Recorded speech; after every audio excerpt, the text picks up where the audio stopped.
My computer is being glitchy tonight. Crazy. Crazy. Hi, everybody. Come on in. Come on in. It's that time of the week. It's time to play and have some fun. I hope you're here.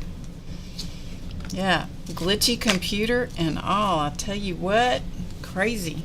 Crazy. Yes, it's good to see you guys.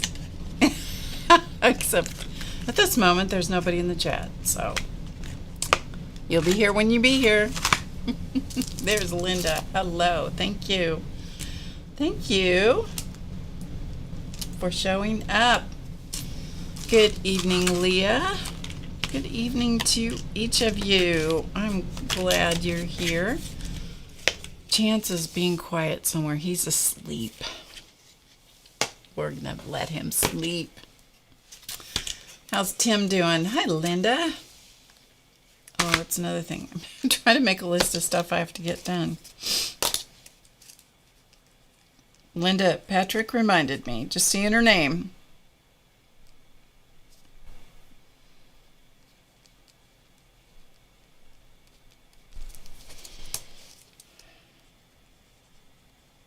It's all right. I had to make a note so I didn't forget. Hello, Connie and Tori. Good to see you guys. So good to see you. I'm glad you're here. Tim says hi. Oh, and he loves my painty cats. Oh, has he tried doing those painty cats? I bet he could have so much fun doing those if he hasn't tried it. I hope he does, because I bet he has fun with those. Dana, hello. Good to see you. I'm having coffee with you tonight, Dana. Yes, ma'am. Having coffee with you tonight. Journal Jewelry by Judy. Judy. Hello. Oh, good. I'm so glad he has, Linda. That's great. Tori's whole day has been glitchy. I tell you, my computer was just really being a pain for some reason. Hi, Peggy. Chatty Chance is being quiet. It's a good name for him, though. Chatty Chance. All right. We are going to, as soon as I figure out what I did, here it is. Too much stuff in this room on this desk. Too much. It's okay. It's okay. It's A-okay. All right. So, hello, ARH. I did adjust the ad settings, so there shouldn't be a bunch of interruptions during the stream. Hopefully that will take care of it. Same with your computer and internet. It's just really weird. Weirdness going on. That's, that's life. If that's the worst problem we have, we're doing okay. We are doing A-okay. All right. I went to Hobby Lobby today. I had to get a picture frame. Hello, Starla. Hello, Rhonda, a.k.a. Jinx. I hope you're doing well, Rhonda. So I went to Hobby Lobby, picked out a frame. Really a cool frame for the thing that I needed to frame up. Haven't framed it yet, but I have the frame. So half the battle is won. Oh, good for you, Dana. Good for you. Cindy, how are you doing? Skinny Cat. Carrie, how are you? It's good to see you. Haven't seen you in the chat for a long time. I hope you're doing okay. Good to see you. So when I went to, yes, Hobby Lobby. Really, the brain sometimes just like gets right to the word and then it just goes, nope, I'm not going to say that word. Nope, I'm not. Doing well. I'm so glad, Carrie. That's good. Great to see you in the chat. So I was looking and I happened to see these, and we all know my, I started to say love affair, but that is not right. My fondness for butterflies and hearts. Those are two motifs that I really like. And I really do like a good quote or a good sentiment. And so they had these. This was part of their get rid of stuff. So it was $10.49 regularly, and they were $2.62. I think it's $2.62. Anyway, it doesn't matter. Whatever it was. They're a Hampton Art set of transparent, or the stamps. They're probably not high quality. Doesn't say what they're made of, but it doesn't make any difference. I don't care about the quality, honestly, of the stamp. Something like this, I just like what it is, and if I want to make it a better stamp, I'll, fill in with markers or pens or whatever. So, yeah, that was pretty good, wasn't it? It was a pretty good buy. And I just happened to see them, and I thought, well, and I don't shop sales a lot. Like, I don't go in and go, oh, I'm going to have this, and I'm going to have that, and I'm going to have the other thing, and I'm going to have 10 of the rest of it because it's on sale. No, if you're not going to use it and you don't need it, it is not a bargain. It costs you. So I don't do that, but if I see something and it's something that I've learned to ask myself, are you really going to use that? And if the answer is yes, then I will buy it. On that note, I saw these, and I have not used these before. The Brie Reese, or I don't know how you say the name of this person. It's one of Hobby Lobby's brands, I think. Dual tip classic dot markers. Professional quality as opposed to what? Amateur quality? I don't know. But anyway, I like the dot markers, and so I've never had any. I've just watched other people use them. And that I decided that I would just try them out. They were only $10 for 12 markers. I don't know if they're paint markers. It does not say that they're paint markers, so I don't know. So I thought, oh, we'll test them out and see. Hi, Angie.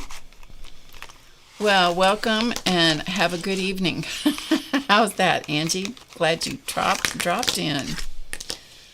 Glad you dropped by. Okay, so I thought, well, this is sitting on my desk. This is what we worked, one of the things we did on Friday. So we'll just take a page in the back of this journal and we'll just test them out. So they're dual tip dot marker. Has anybody tried these? Well, I hope you feel better, Angie. Have any of you tried these? If you have, let me know what you think.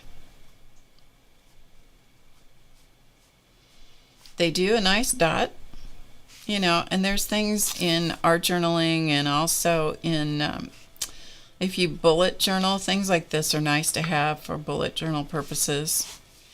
Anyway, it's a nice color. So there's that color. And then we'll come down here and we'll do this one. So, oh, that's a teensy little dot.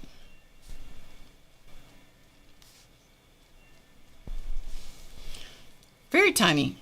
Okay, so not me.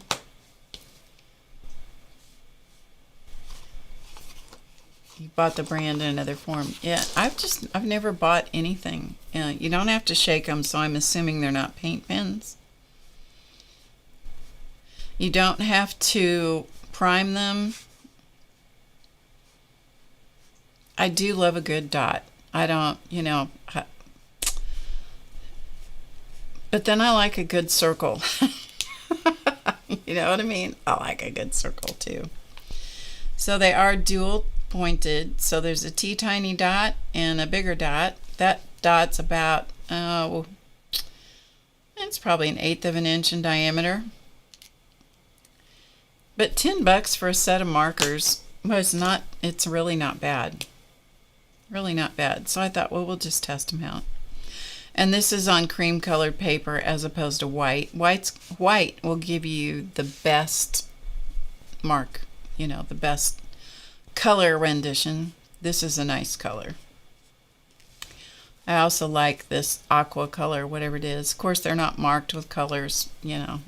For $10, for 12 markers, you're not going to get a lot of bang for your buck as far as fancy packaging and stuff like that. They don't have a whole lot of fancy marketing and, you know, you name it. Anyway, they are pretty colors. They really are. So far, so good.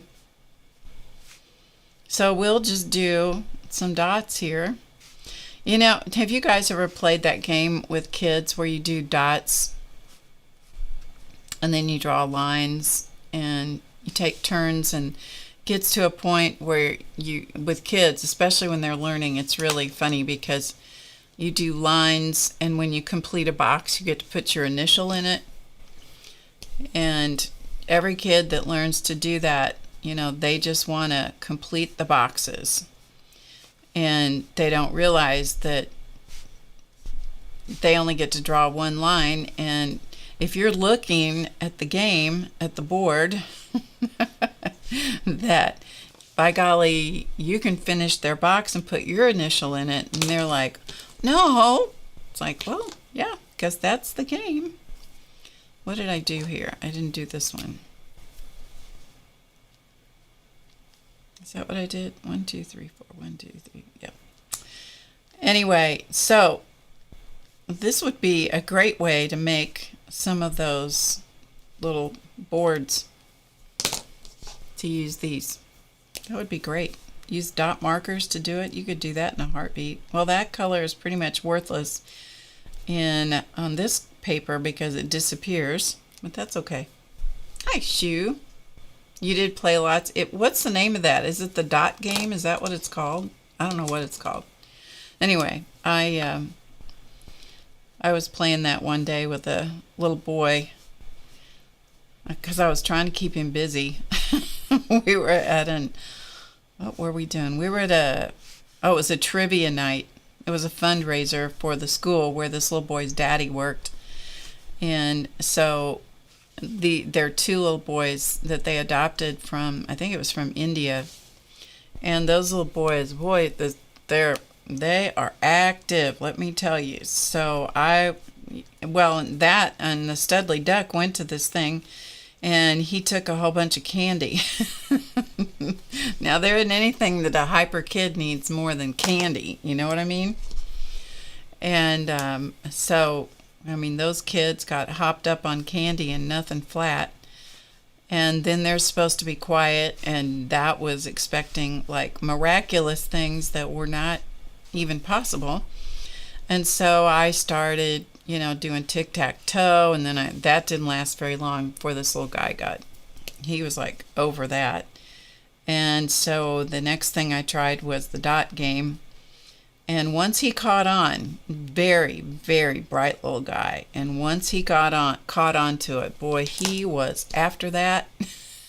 He loved it. And we had a really good time. You just called it dots. Okay. I really wasn't sure what it was called. Anyway, it's also a good game to play with kids when you're in church with them. Any place that you want them to be quiet.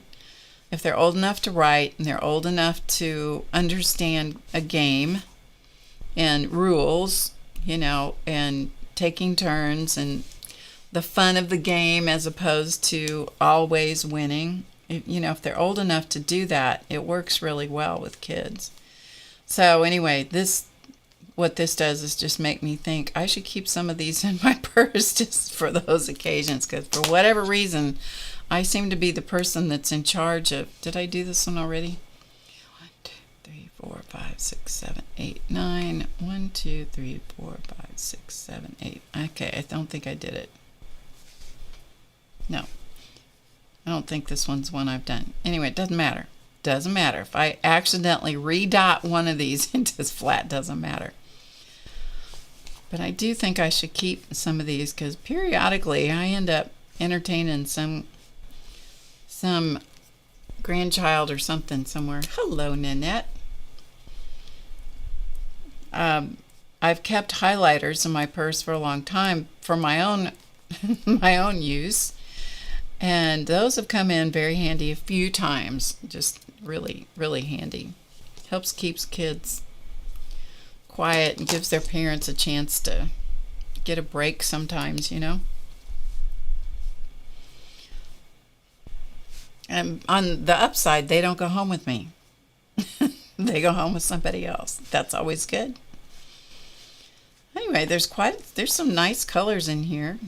No red, no, like super saturated blue or anything, but they're nice. They're just kind of pastel. I don't know if they have more sets of these in other colors. I have no idea. But that's what I saw today, and I thought it was worth $10, and I tried it out. So far, so good. Maybe this is red. It looks more pink. The pinks and the oranges are kind of all pretty close together in color. But, for the price, it's hard to beat. I mean, that you have to admit that that's kind of a nice page all by itself. Just if you can't do anything else, and sometimes I can't. Sometimes my brain is gone on overload and I need to just decompress. Sometimes that happens. I don't know if you guys have that happen to you, but sometimes I get overwhelmed. I get, what color is this? Gray, I guess. So there's no black, no white, but there is gray, and then all these other colors. If I use them all and didn't mess up. And sometimes, you know what, just to be able to sit and just make dots, it's not a bad thing. It's not a bad thing. I did so much journaling a couple of times this weekend that I'm almost caught up with my journal, which I'd gotten behind in July, believe it or not. So far behind. I'd written in 3, 4, 5, 6, 7, 8, 9, 10, 11, 12. Okay, that's all the colors right there. I'd gotten really far behind in my journaling, but what I had done was always taken notes in pencil. And so all I have to do is match up pictures with the pencil stuff and then make the journaling. So anyway, I think those are good. I have a feeling that they are absolutely not waterproof. So let's, just for grins, the colors are nice. They really are. Okay, just for grins, let's make sure this water brush is working. This is not watercolor paper. This is moleskin paper. It's moleskin journal. And I'm just really going to saturate this. Yeah.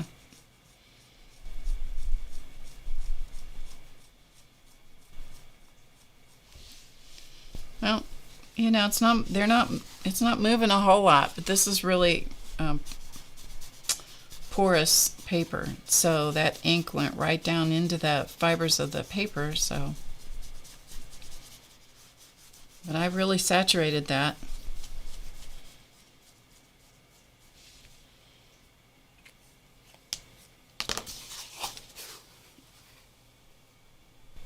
So you can see the definition is blurring out a little bit. It's not bad. It's not too bad, really. And they do shadow, through this paper a little bit. And it did transfer a little bit once I got it wet. But anyway, there you go.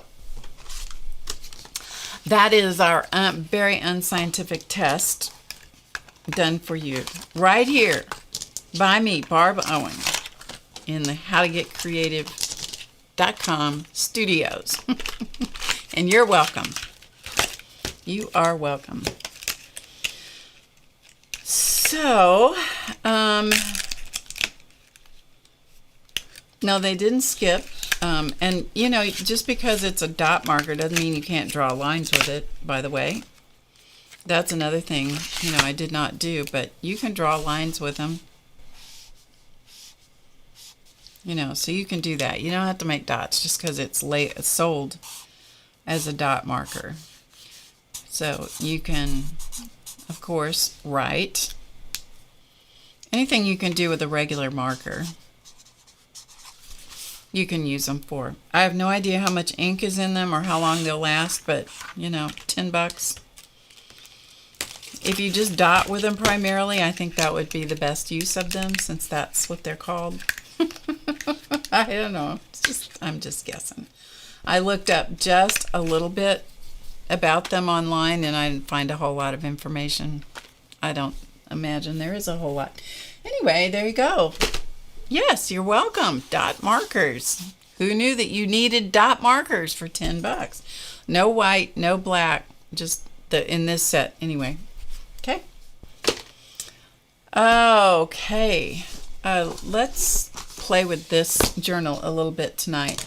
I still have not done the cover on this envelope journal. I have not done the cover. The inside is done enough. It's done enough. I have not done the outside of it, but sometimes you just feel like doing something, sometimes you don't. I don't feel like working on that tonight. So I thought we'd play in this junk journal a little bit, because I played with it a little bit this weekend. And here it is. I have a book of another journal, and this is a journal. It's also a junk journal, but this one is made from just some old random book. I cut the covers off of it, cut the spine out. I think it was falling apart, which is why I disposed of the spine.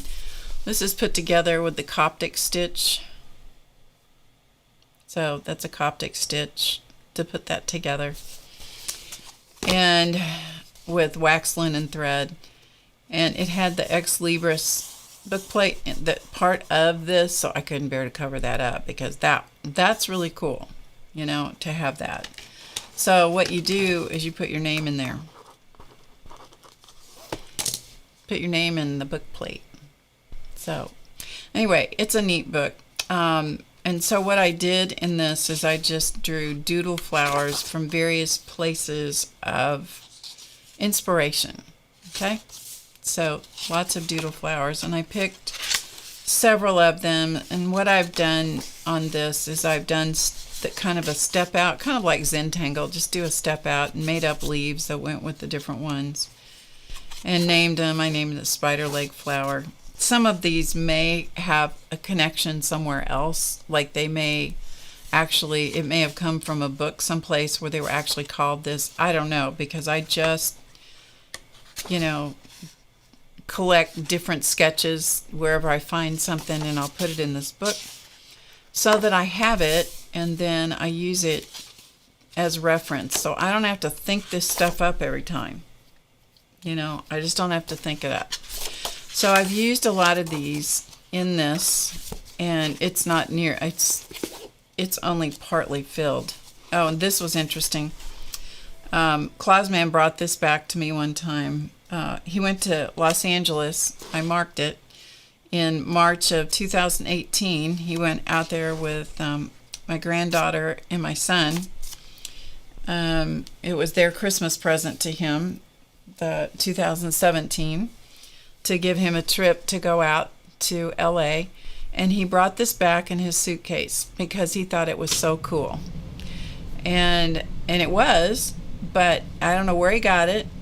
Probably when he was walking someplace, and it caught his attention, and he really liked it. So he brought this all the way home to me in his suitcase. Somehow it survived.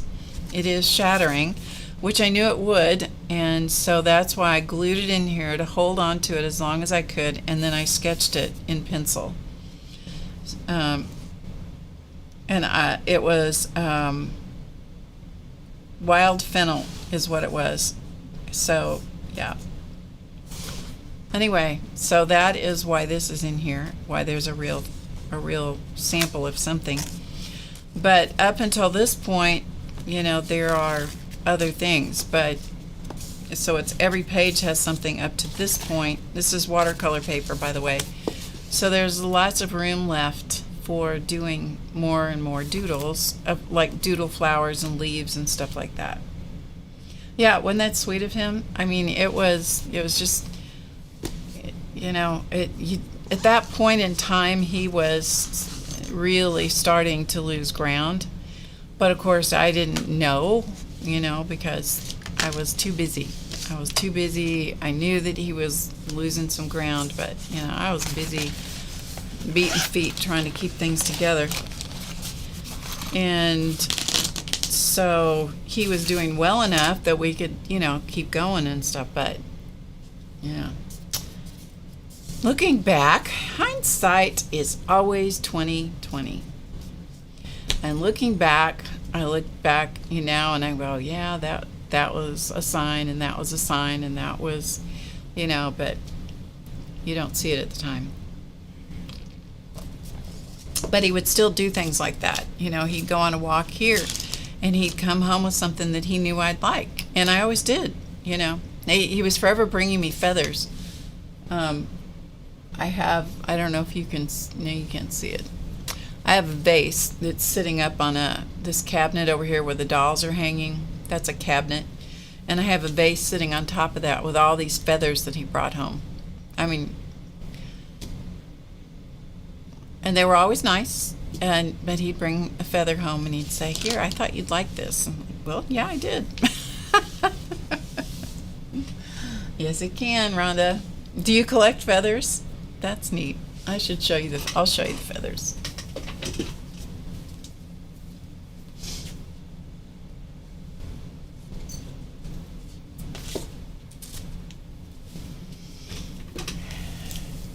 So these are all feathers that he carted home from one place or another. They were always really quite beautiful. Very interesting. I love studying the way that feathers are formed. And I mean, that just blows my mind that was in a bird holding this feather in. That's fat. That thing is fat. But isn't that pretty? So there's that one. And here's another one. I mean, this is big. This feather is really big. This is probably one of those that you're not supposed to have. It's probably one of those illegal feathers, you know what I mean? I don't know. I have no idea. But that's a big feather. But they're always so interesting. Like this one is so wispy. It's so downy looking. So far, I haven't had any bugs get into them and eat them up. But isn't it pretty to see the striping? And then some of them are, like this is a blue jay feather. But even that, the size of a blue jay, and you look, that's a fairly fat thing. Rhonda and I are having a conversation here tonight. This one's interesting because it's like blue. It's got a blue cast over here and then brown and white over there. I don't know what kind of bird. Linda loves feathers too. Peggy loves birds. Not. My sister Peggy has never been a bird lover. And there's another blue jay. Different one. I mean, look how different these are.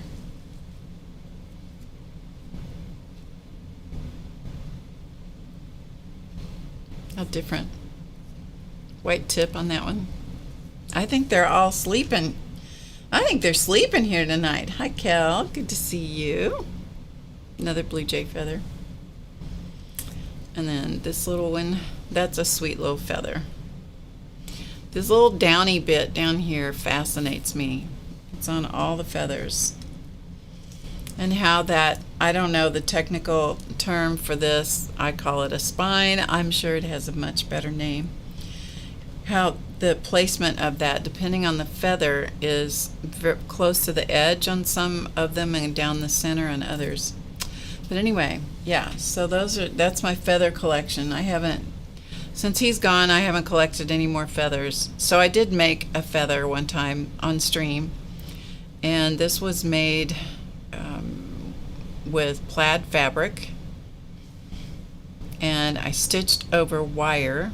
There's the wire. It's a very thin wire, so I zigzagged over that wire and then cut out the feather and then unraveled the threads. Like here, you can see this, there's one still in here. So you pull out the feathers that are not stitched, or pull out the threads that are not stitched in, and then you can make feathers. And because it's wire, you can position them, and you know, this was kind of overkill on the size. Would be much better. I did make them small for some project. I made little feathers. I think it was for ornaments. I made little small feathers and used them for tail feathers on some bird ornaments that I did. But anyway, you can make, if you have an obsession with feathers, you can make your own. Yes, you can. No birds, but feathers are fine. Okay. So I just have a vase, and I just stuff all the feathers in a vase, and then if I come across one that's really beautiful, then I keep it. Add it to the collection.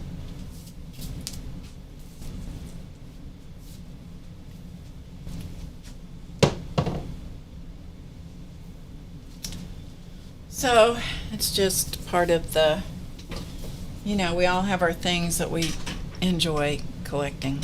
He also, one day he also brought me, let me see, oh, I'll show you this.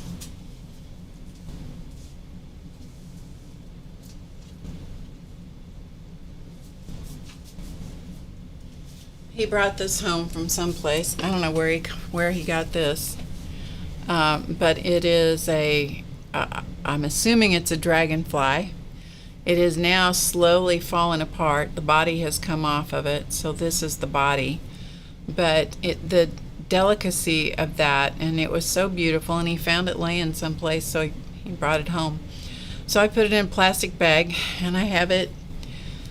Okay, people, this is why I have so much crap in my studio.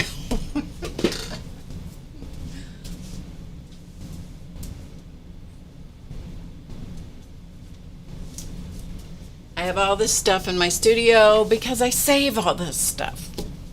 Because I might need it. I might need it.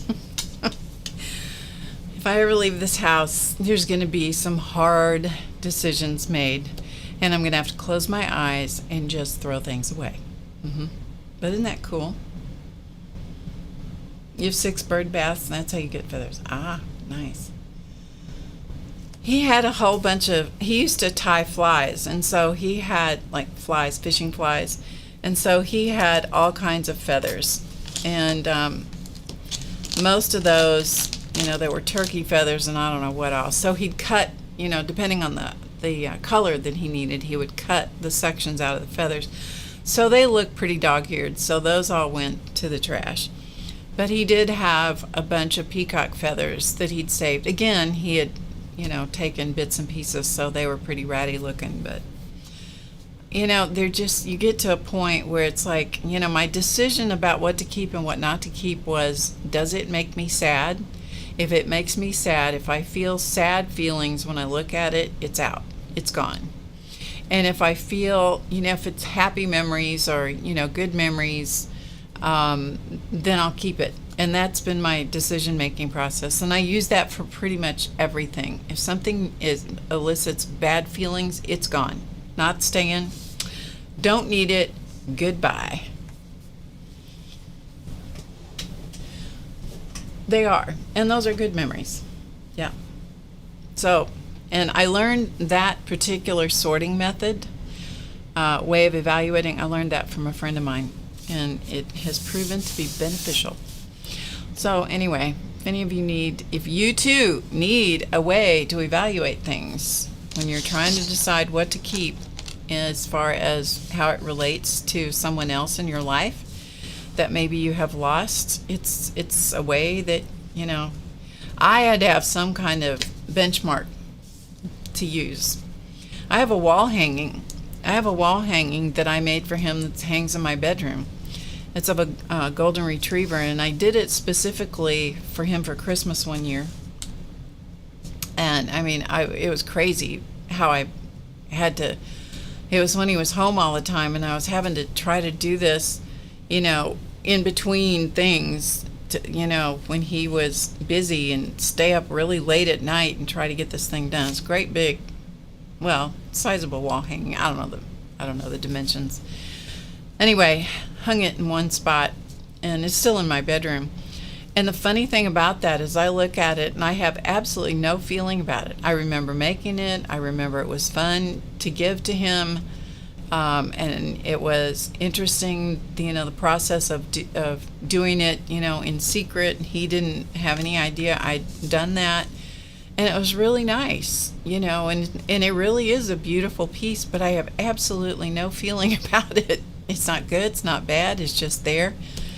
And I have another piece in my house of piano keys. That's a whole other story, but I have a piano keys from a grand piano that I had that they had to replace the keyboard on because of a manufacturing defect. And they allowed me to keep the keys. And I don't know if you know, but keys on a grand piano are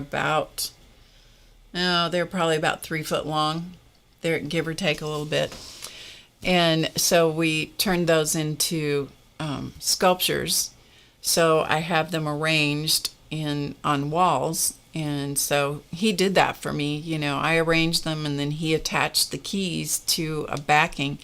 And then I have those up in my house. Now those I just love. And so I'm like, I'm going to take down that wall hanging at some point. I'm going to move some of the piano keys in there. If I can figure out how I put the piano keys up on the wall. That's the issue there. Anyway, but it's funny how much time I invested in that wall hanging, and it's beautiful, but I don't feel good about it. I don't feel bad about it. It's just a completely neutral feeling. So I'm sure somebody in my family will want it, but I haven't done anything about it for now. Anyway, it's weird. Sometimes things are just, strange. And yet some other things, I can run across something that elicits such a powerful memory that is not good. It is not positive. And so it's like, and you're out of here. and you out of here. Goodbye. So anyway, hi Sharon.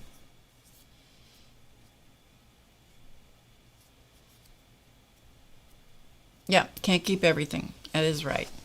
Okay, so let's go back to this. So what you see in this book is I have some different places where I have added.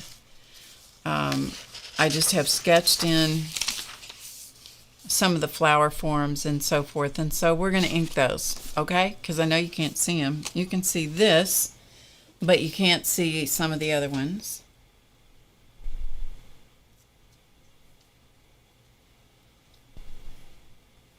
Sorry, I got a text message I need to look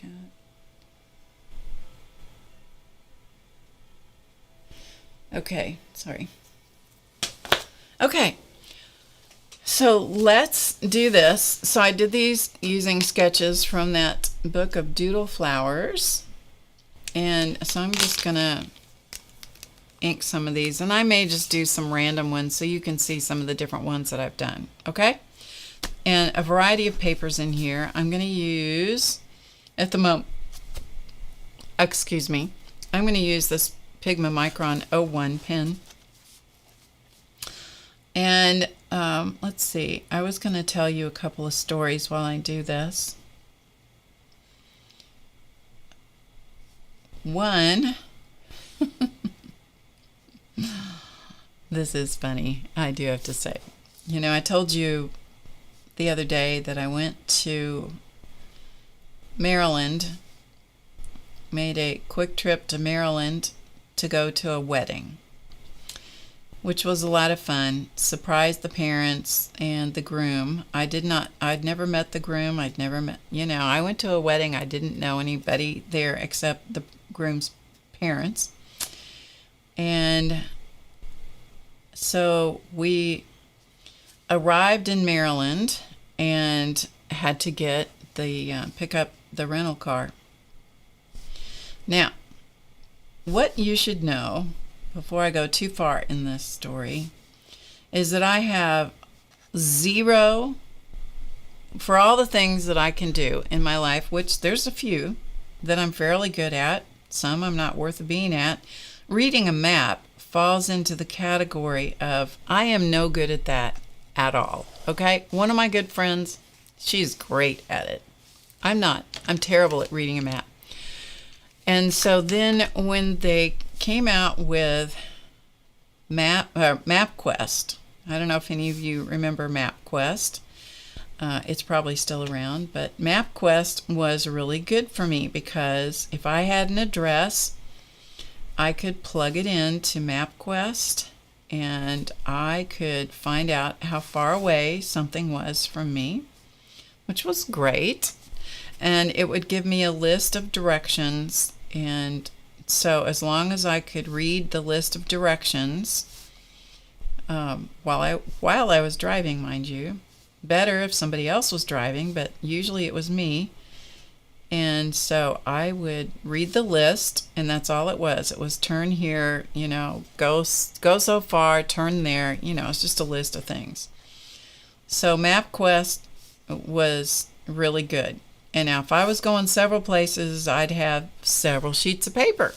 Don't give me a map, because you know what my other way of navigating is? Stop at a gas station, go in and look pathetic and say to the gas station person, back then, you could do that, and say, could you help me figure out how to get to XYZ place? And most of the time, they were very good about helping me. It never bothered me to ask directions.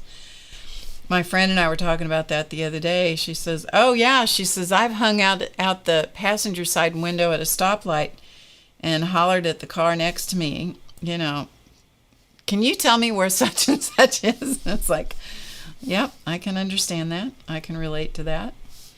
It never bothered me to admit that I was lost or didn't know where I belonged or didn't know where I was going. Never bothered me. Claus Man, on the other hand, loved a paper map, and he had a big collection of paper maps.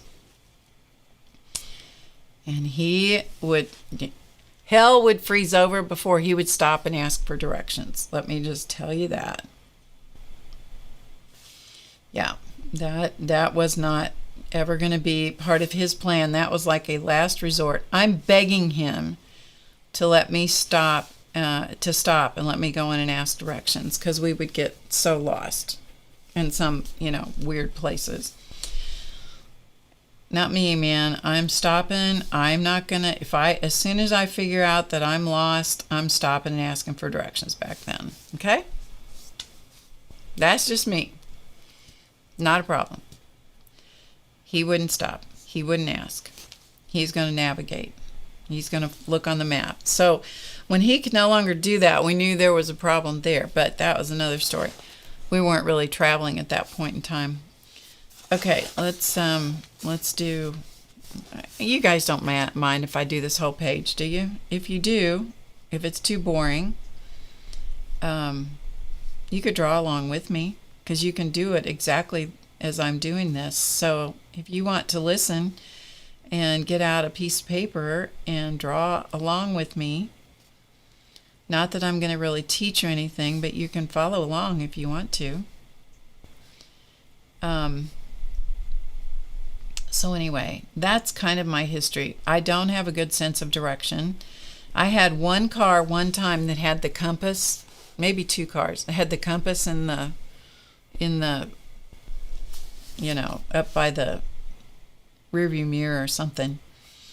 And boy, that was nice. At least I had a shot at figuring out, where I was and what direction I was going. That was good. Because some people can navigate with the sun. That doesn't work for me worth a bean. It is just not my strong suit at all. Okay? So, Claus Man loved maps. He had lots of them.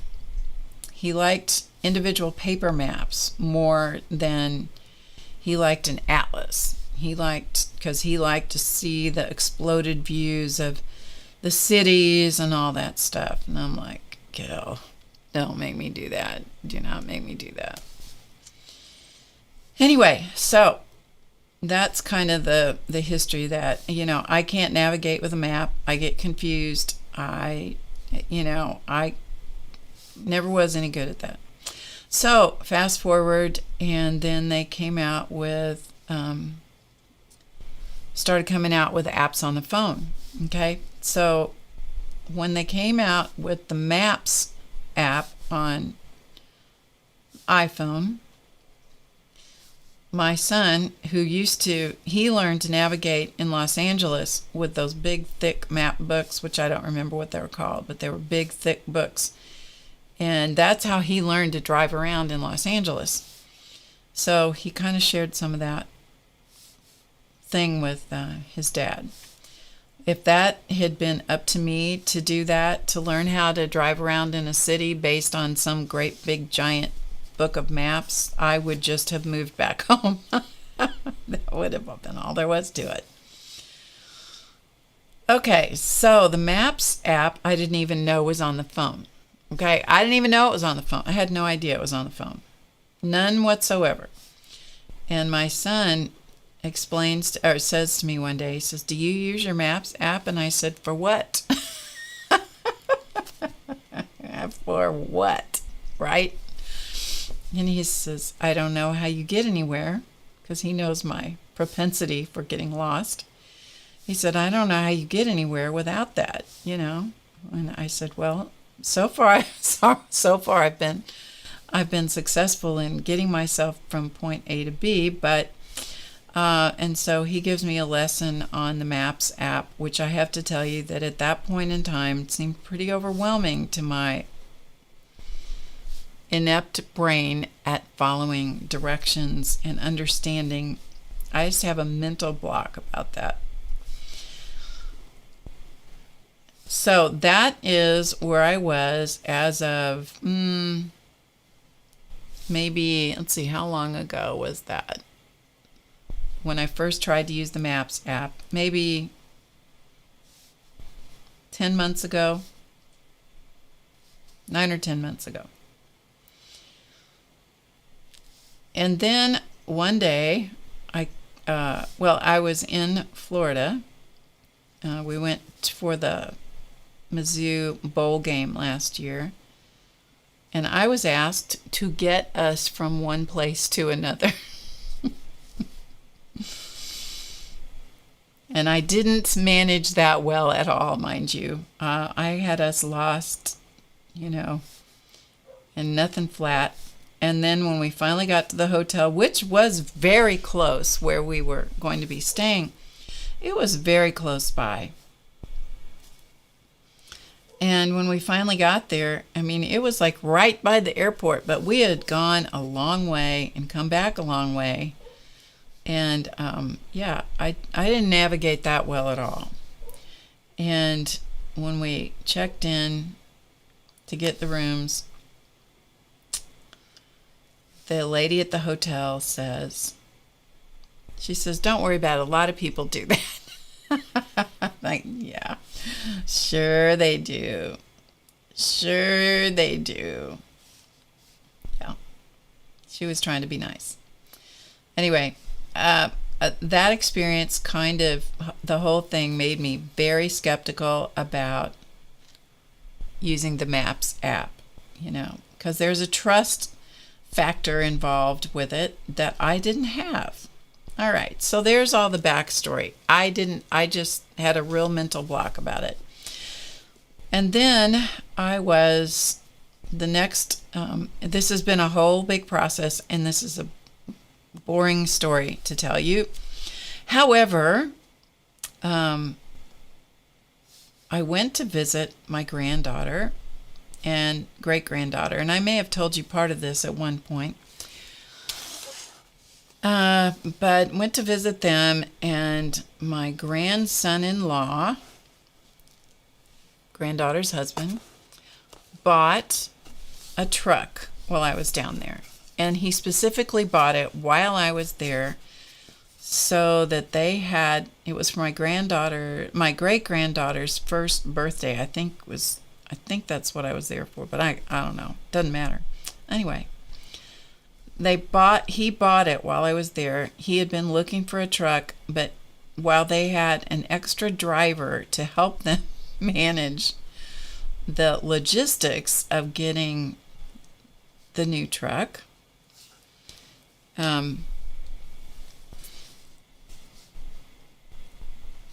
that he went ahead and got it, and he still has it, and he was very, very happy with the truck.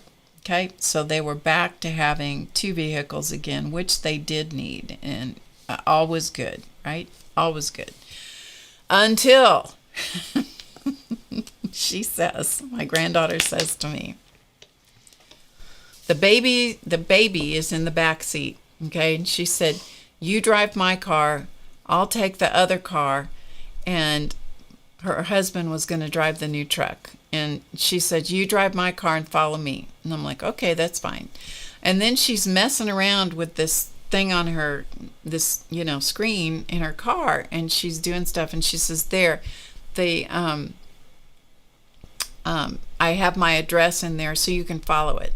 Okay, this is the first time I've ever driven in this town. I've never looked at this screen. I've never followed one of those. And I have the baby. Okay, I have the baby.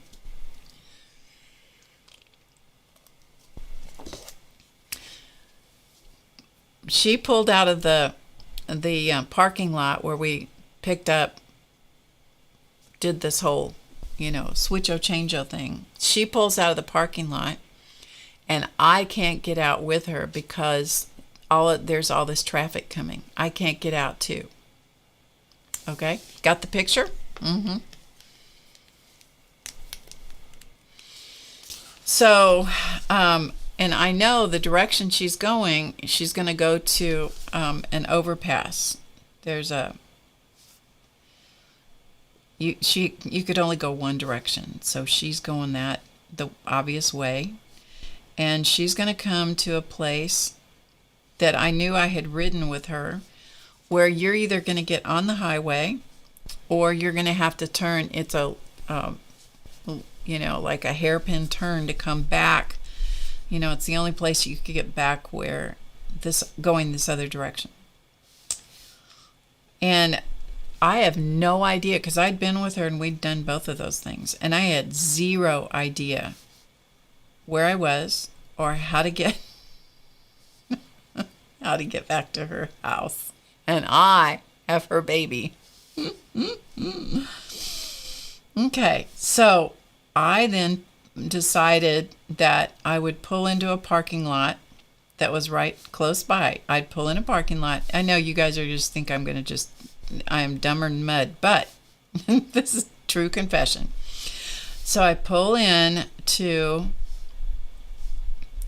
this parking lot. This is all the backstory of what happened in Maryland, by the way.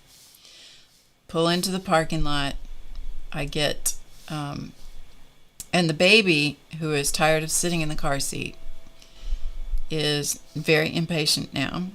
And so I'm singing songs with her. I'm reaching back in the recesses of my mind, right back here, where all the stuff about children is, and how you keep kids happy in the car, because we used to have to travel several miles to get home when my son was little. So we used to play games, and we'd sing songs, and we'd tell nursery rhymes, and we'd do all that stuff.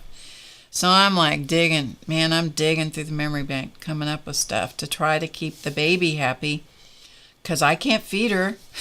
I don't know where I am. I cannot see my granddaughter anywhere, and it is pitch black. Okay, so you got the picture. So I thought, okay, I think, and I'm looking at this map thing on the car, and it's not doing anything, which of course you got to be moving for it to update. Well, I didn't know that. I'd never seen that thing before. And I find out that this is Apple CarPlay later, but I don't know that that's what it is at the time because I'm too stupid to know this. You know, this is my word, not anybody else's word, that I'm too dumb to know. So anyway, I pull back out of the parking lot and I think, if I can find a landmark, I think I'll be okay here. And then I realized that the thing is moving. The little arrow is moving on the map, the CarPlay. And I'm like, well, if I could just figure out to watch that, but I'm having to watch traffic and everything else too, you know? So it was really quite an ordeal there for a little bit because I was pretty nervous there for a little bit. Anyway, all of a sudden I see this street that I recognize. I recognize the name of the street, and I know the general way I have to go to get to her house. No, I can't feed the baby. Absolutely not. Can't feed the baby. Nope. Don't have, I have the equipment, but it's not good for that anymore. It was one time, but it's not. Whoa, it's been a long time since that worked. Anyway. So I'm like, okay, I'm coming up on a street that I recognize the name of, and I think I know which way to go. And my granddaughter calls on the phone. Now, this is a problem because the call comes up over the speaker, right, in her car. And it comes up with the thing that's, you know, call from, and it blocks the entire center of the map, the whatever that's called, the screen, you know, so it blocks the entire thing. And she's panic stricken, and she says, I am so sorry. I'm so sorry. I said, it's okay. Yeah, and I wasn't upset. I was just trying to, you know, logically figure out how to solve this problem. It was just something that happened. It wasn't any, you know, it was no fault of hers. It was just what happened. And then her question is, where are you? And I said, well, I don't really know. She says, well, look on the map there. And because she said, that's why I put that in on the screen for you. I said, yeah, but you called and I can't, it blocked my entire view of it. She says, oh no, I forgot about that. And I said, I think I'm okay. I think I know where I'm going. And then she says, you just passed me. She'd pulled over and she says, oh, I see you. I'm so glad I see you. I think she had visions of me driving into the wee hours of the morning with her baby in the car. She said, oh, I see you. She said, do you see me? And I said, nope, quite frankly, I don't. Well, she was in a black car, you know. There are a lot of black cars at night. Everything looks dark at night for me. Anyway, she says, I'm going to pull around you and then you can follow me. And I said, okay, that's a good idea. And so she pulls around me and then I'm trying to because I don't know for sure which car it is. So she slows down. Now the baby has heard her voice on the phone over the car, and she is not having that. You know, she wants her mommy, and I don't blame her. I want her mommy too. Oh, it was crazy. So anyway, I finally realized that I was following her, and then I realized that the map thing that I was following, I saw what it was doing. I'd never used one of those before, and if you haven't used it before and you aren't, you know, familiar with how that thing works, it's not exactly intuitive for me. Probably intuitive for somebody 15 or 12, but not somebody my age, okay? Hi, Tina.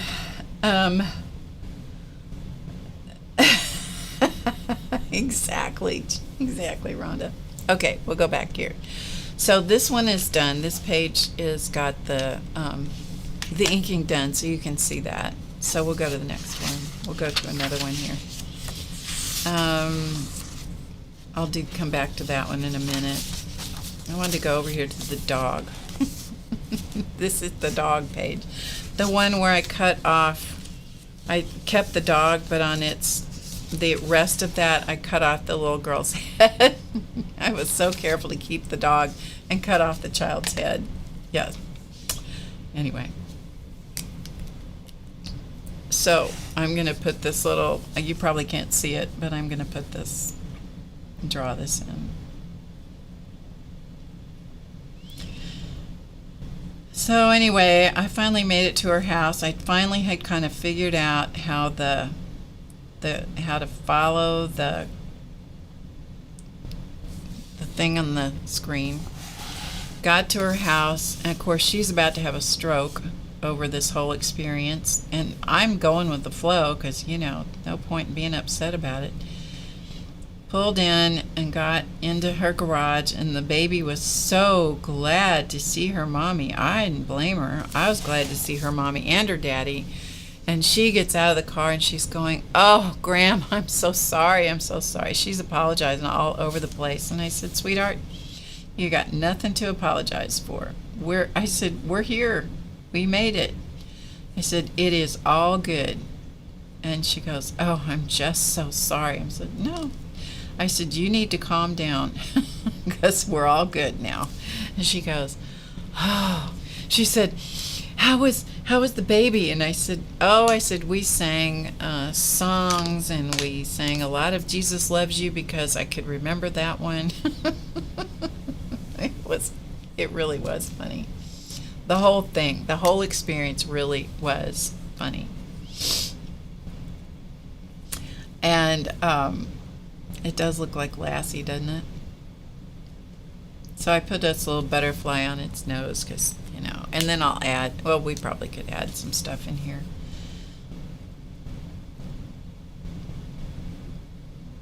We'll add some little details here. And then I'll add color and stuff to it later. We'll just add some little, you know, doodle bits.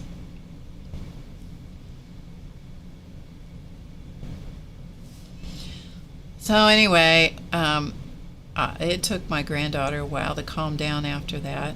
I was much better than she was. She was beating herself up right, left, and center that she had gone off and left me. And it's like, it just happened, you know.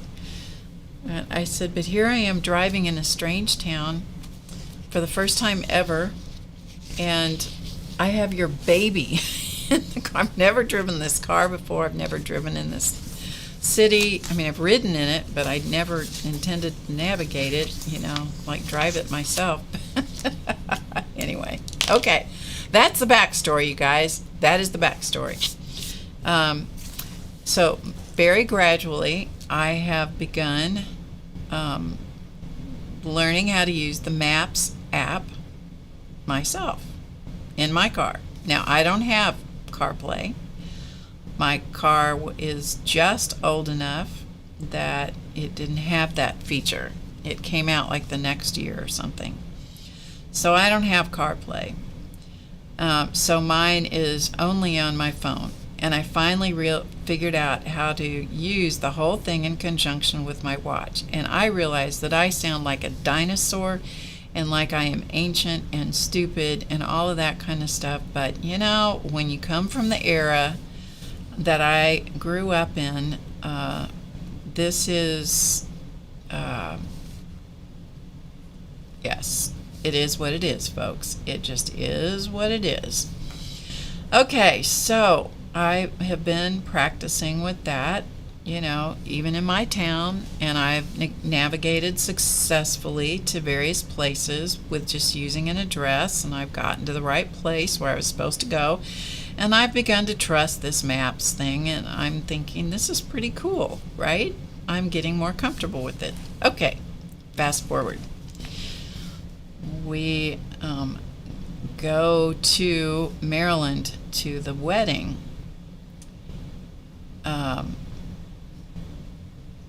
and get the rental car, and I realized that it's new enough that it has probably the CarPlay. So I started looking at it and I thought, yeah, I think maybe it does, because I have the address of the places that we're supposed to go. And so I'm thinking, if I could put this in the screen that's there in front of me, if I could figure that out without having to call anyone to ask them how to do it, this might be really handy. It took me 2 tries to do it because I really wasn't sure, and a lot of Googling and saying, how do you do this? How do you do that?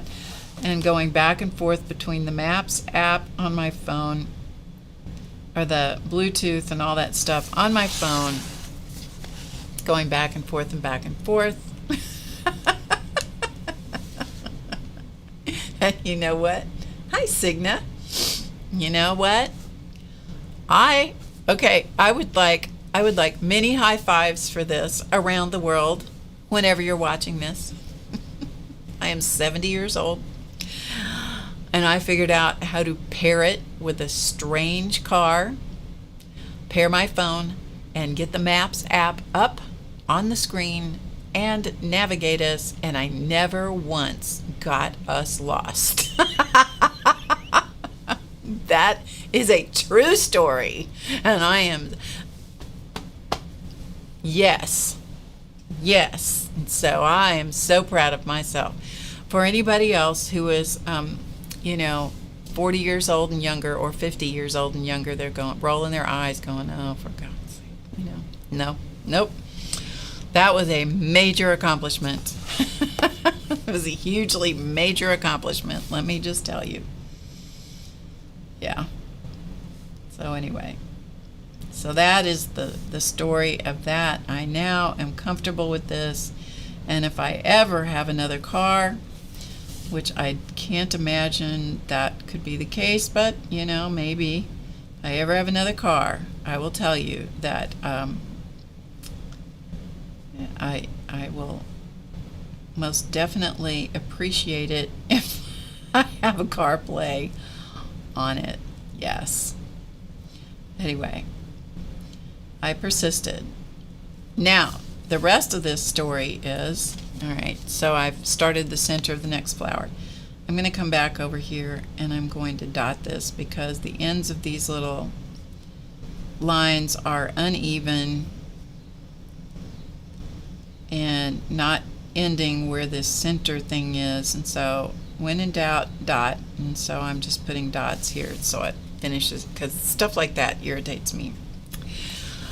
So the better part of this story was when I was talking to my son about this experience, and he knows my tendency to get lost, and he knows all this stuff, and he tried valiantly to teach me how to use the technology without a lot of success, because I would just have a brain freeze about it and convince myself that I couldn't do it, and so he would kind of give up on that.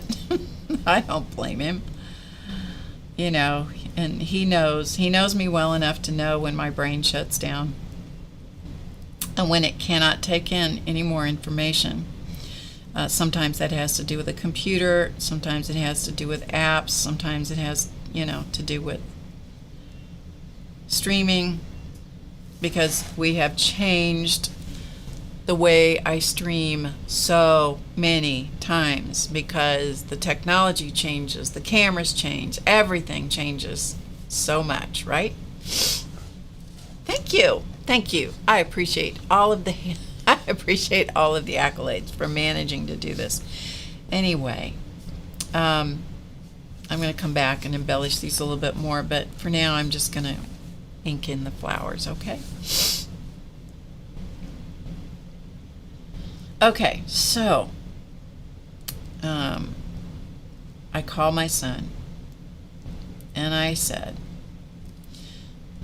he wanted to know how the trip was, and what was it that I went to, and who was it. He didn't know the people, and but he was interested in my trip and what I did. And I said, and by the way, I said, I want you to know that when I got in the rental car and it was new, it was a new car, I said, I figured out how to connect my phone to Apple CarPlay. I said, I don't even know if that's the right terminology, but I said, I did that. He said, no, it's okay. Yeah, it's good enough.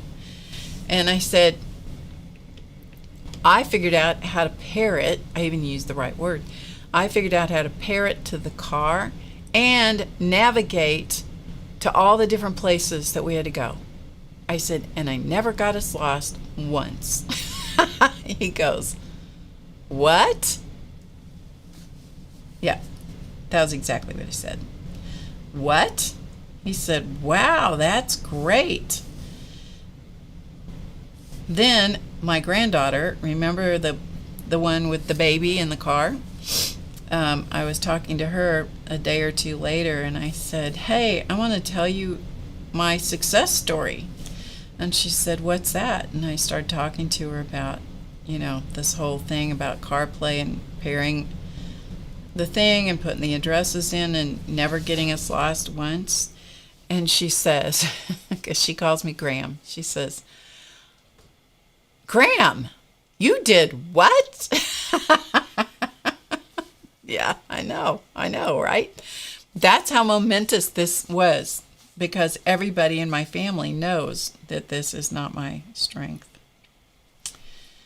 Anyway, it was a good confidence booster. So, yeah, so that was nice. That was really nice. That really did help give me confidence. Being able to trust the technology, and that when I put that address in, because I've had it take me the wrong way too. I've had it take me to like an old location, where whatever this thing was used to be, and then you're like, well, that's great. Now what am I supposed to do? And so sometimes it's it's not foolproof, but it anyway. It's funny that it actually worked. And I did feel a lot better about myself. And I thought, girl, you may be an old dog, but you can still learn a new trick or two. Thank you. Thank you all.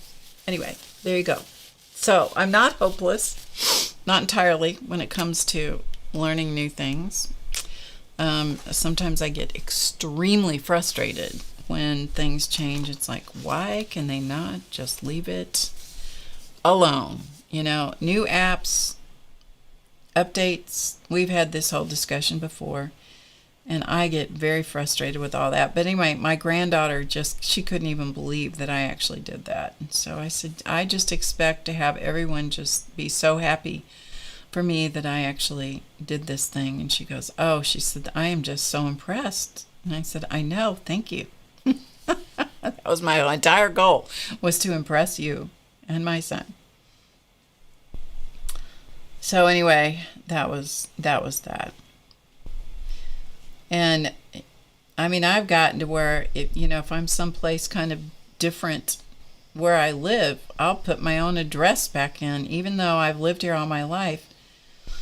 Sometimes this town has grown enough that sometimes I don't know exactly where I am. I can get turned. They put in these new stupid roundabouts, and every once in a while you can get yourself screwed up in a roundabout, get off the wrong street, and then you got to figure out how to get back on the thing, how to, especially one-way streets and all that. Oh my goodness. Anyway, so sometimes I have to really take a deep breath, and so I will put my own address in my own town, and just so I have a shot at getting back home. It's like, what is it? Dorothy from Wizard of Oz. You go, all I want to do is go home. That's all I want to do is go home. Anyway. So that was that. I don't know if anybody in this audience is a football fan. Maps and football, believe it or not, share a lot in common for me. I'm sure you'll understand why shortly. I don't know football. The last football game I remember going to before last year, I was probably 10. And I was miserably hot or cold. I don't remember which. I just remembered that the temperature was miserable. And I did not have a good time. And I didn't have any desire to ever go back to another football game. Well, things changed over time because I started seeing the Studley Duck, who is an avid sports fan, avid football player. He played football. He watches football. He follows the teams, professional and college. And okay, all of this is very strange to me. I don't know anything about any of it at all. But he asked me before the football season started if I would like to go to the football games. Okay, now, when you go through a huge life shift like I did, one of my things was to build a life that was very different than what I had with my husband. Because I needed things to be different. I didn't need to recreate anything. I needed to build a life that was different.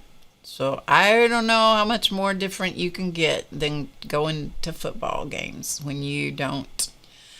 Bye, Cigna. When you don't understand the game at all. Okay? I know it involves a funny shaped ball called a pigskin, right? And goalposts and 2 teams, and that's about it. Okay? So when I was invited to go to the football games, I said, sure, I would like to do that. And because it was radically different than anything I had ever experienced since I was a child. Okay? It's time for the first football game. And I don't have any idea how to handle this experience. I have gone out and I have bought clothes for every kind of weather. I was conservative, but I bought clothes for every kind of weather that I could imagine. Because I was told by my neighbor, who is also an avid football fan, that the season will go from really hot to really cold. And I'm like, oh, that is such good news. Right? Such good news. I'm now going to have a multi-season wardrobe for going to a game that I don't even understand. I don't know anything about it. I don't know how it's played. I don't know. Anyway, okay? So I've got the clothes, so I'm ready, whether it's going to rain, whether it's going to be cold. If it's really cold, I've got really cold weather stuff now, which I needed anyway. I just hadn't bought anything like that in forever. I haven't had a winter coat in years because I would just run into stores and run out. I didn't need a winter coat. I wasn't going anyplace dressy. My activities just didn't require it. And so I hadn't had a good winter coat in years. Well, so if I'm going to be freezing to death, by golly, I'm going to have a coat, So the first game rolls around and it's going to be nice and hot. This is a year ago. It's going to be nice and hot. And so I'm like, okay, all right, I got that covered. But I still don't know how this game works. So guess what I did? Guess what I did before the first game? Guess what I did? Can you guess? Thank you, Rhonda. Hello, Orange. I don't know who you are, but welcome. No, I didn't Google. I went on YouTube. I went on YouTube. And I found some football player's wife who had a YouTube channel. I have no idea who it was. But it was something like Football for Dummies or something like that. And so I watched, it was like a 32-minute YouTube video. Right? Yeah. And I watched that video and I'm like, okay, I kind of got the idea. Sort of, kind of, but not really, but a little bit. I kind of understand a little bit. At least I know what the different players are called. You know, I don't know exactly how this functions, but I kind of got it. I kind of got a picture here. Kind of, sort of. And then I did confess that that's what I had done, and I had a marginal comfort level about the whole thing. Marginal comfort level. At least I thought I don't want to just totally embarrass myself with this entire thing, but there was still a good chance that I was going to make a complete idiot of myself. But you know, I was willing for that to happen in order to step out of my comfort zone and go with the flow, right? And I'm feeling more comfortable about the whole thing. And so it took me, I think, about half of the game to figure out who the quarterback was for our team. You know, my eyes are not the best. My vision is not the best in the whole world. And so, you know, I'm looking at the same thing that everybody else is looking at, and the fans that really know the plays and the game and all that stuff, I mean, they are giving the coach what for, you know, because he's not calling the right plays and doing the right thing, and this person's offsides and that person's doing holding and something else, and I haven't seen any of it. I'm still trying to figure out where the ball is, you guys. I'm just trying to find the ball. I'm trying to figure out where the ball, you know, I mean, then they do stuff like fake you out, you know. That's no good. That is no good. Yeah, you should not be allowed to fake in a sport. Because people like me can't keep up with where the ball is. Anyway, it was funny. I've kind of gotten a little bit better at it. I'm not great, but I'm better. Okay, what I'm doing now is I'm using a bigger tipped micron pen, and I'm doing what I did in the middle, but out here it's going to be more visible, but it is going to put an ending to each one of these lines. So if they went too far or they didn't quite meet this goofy circle out here, it's okay, because that will make it look good, right? So, okay, so this weekend was a huge game between our university team, which is Mizzou, Missouri University of Missouri. It was a huge game between Mizzou, which is the nickname of the college, and Kansas State University. Okay? Kansas State is supposed to come in and wipe the field up with us. They came in with a ton of confidence and everything is going their way. Okay? So far in the season. Of course, the season is early. It's new. Okay, so I'm like, this should be interesting, because I'm now I know that I need to be really paying attention because this is a very important game, and so I'm really trying to pay attention and learn, you know, and cheer at the right time and try to understand, because I understand a little bit more than I did. Not much, but a little bit. Okay, but even I got what happened in this game, you know. Okay, you ready for this? Any of you that don't know and don't care, it's okay. You got to humor me because I have stats. Not stats, but you know what I mean. So I have visions because this is how little hope I have for our team. I have visions of us not scoring anything and going home with our tails tucked between our legs and everybody crying in their beer about, you know, how awful the season is and the coach sucks and the team is awful. And, you know, I'm afraid that's what's going to happen. And I hate that. I hate that because to me, it's a game. Okay. Some people, it's very serious business. To me, it's a game. And I just want everybody to play well. And I want them to have a good time. Okay. I just want them to have a good time. I can't admit that very often because it's not a popular view when it comes to sporting events, but regardless of that. Now, when my son was a swimmer, yeah, I was different, man. I was in there rooting for him and, you know, the whole bit. Absolutely. So I totally get the, you know, the whole thing. Okay, so here's this page so far. So you're beginning to see the flowers they're kind of folding over each other, laying on top of each other. So what I'm going to do now is I'm going to add a little bit of detail, okay? Like this in each petal. I'll show you what I'm going to do next.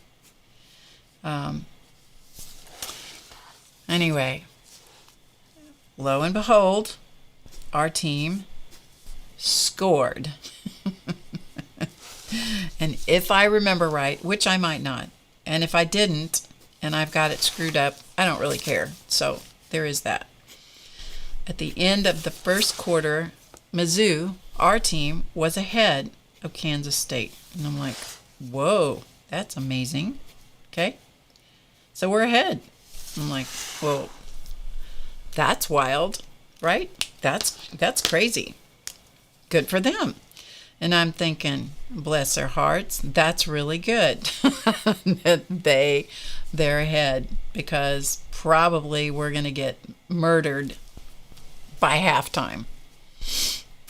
At halftime, we were still ahead, I believe. Okay? Not by much, but we were ahead.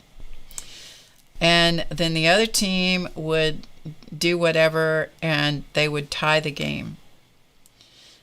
And then a couple times I think the other team went ahead and so at the end of halftime, our team's ahead. We get to third quarter. There's 4 quarters. In case you don't know this, there's 4 quarters in a football game. I didn't know that. Last I knew it had 2 halves. See how much I know? Yeah. Okay, I'm going to add a few more little lines in here just because this helps give the petals direction and movement. I'm working between the 2 pens that I'm using here, which is an 01 and an 05. But it just helps to give some detail to the flower petals and give them some direction. Okay? All right. So anyway, end of quarter 3, the other team pulls ahead by some little bit.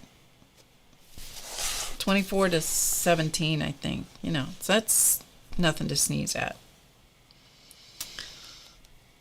Okay, you guys. Even I got excited about this. At the end of the 4th quarter, our team has tied the other team. So we're tied.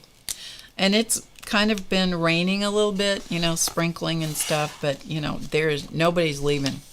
Nobody's leaving because it wasn't that bad. The rain wasn't that bad. It was just kind of a drizzle. You know, it was enough that you needed a raincoat, but you know, or some kind of protection was helpful. But it was still pretty warm. So Anyway, nobody's leaving. And so we get the ball down the field, kind of down the field. They have to do they're with a wing and a prayer. They have one shot at a field goal, which is 3 points. Okay, 3 points. The teams are tied. It's down to like, I don't know how many seconds. It was like a Hail Mary. Now I know that's not the right term, but you know, it's like the end. The end. Okay. And our guy who missed a field goal from 30 some yards last year, who is actually a good field goal kicker, I think, from what I understand. But, you know, he missed this opportunity to win the game, a game last year. And so I'm like, he's at the 61-yard line. Okay, that's a long way. Look it up. That's a long way. He's got to boot this ball. And I'm thinking, right. There's no way. There's no way. So I'm getting ready to know that everybody that's in the car with us is going to be very sad because they take this game very seriously, and I'm going to have to be properly sympathetic because I still subscribe to the fact it's a game and I want them to have fun, and it's, you know, no, this is serious business here, people. This is serious business. Okay? And the guy made the field goal and won the game for our team that was not supposed to win. I was like, whoa, that is a miracle. That is an absolute miracle. 61 yards, this guy booted that ball. 61 yards. That is a long, I could say some other things about it, but that's a long way to boot that football. Let me just tell you what. That was a long way. Yeah. Anyway, it was a much happier group of people after that. Much happier. It was so much happier. Yeah, so much happier. He was a hero. I know, right?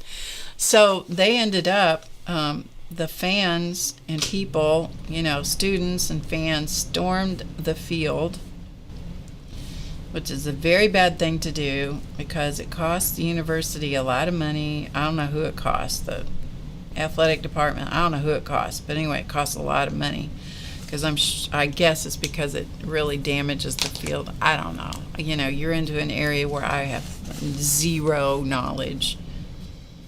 You know, but anyway, so there's like some really heavy fine. And apparently, I was talking to somebody today, and apparently if it happens again, the fine is doubled, and then it gets doubled again or something. I mean, it gets real high real quick. So yeah, the fans need to not do that.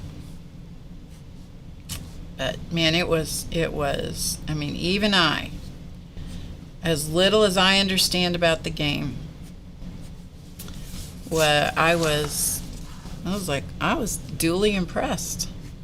Now, I couldn't see, you know, I had to admit that when he kicked the ball, I didn't see it go through the uprights. You know, I didn't see it. It's too far away, man. That ball's little. That ball's way too little.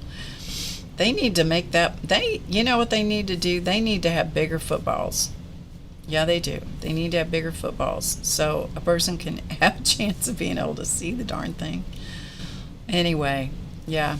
So I hope you guys are impressed that I actually have numbers. I don't know if they're right, but yeah. Anyway, I took some pictures of the scoreboard as it was going on just because I wanted proof that Muse was actually ahead at some times. Yeah, I took a picture of it when they won too. Anyway, so you guys kind of get the idea of how I'm doing this. And then I'll add, I I know, it's pretty funny. You know, I gotta admit my foibles. I must admit that stuff. Oh, cute. I like this little butterfly on his nose. I will add color or whatever at some point. Oh, here's another one that I did. I don't know, I can barely see what I drew.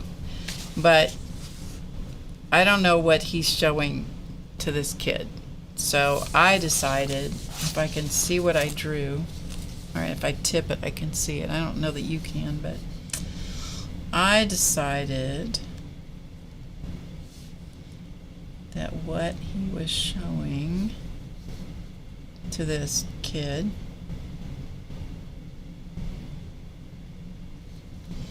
was a big, beautiful Christmas ornament.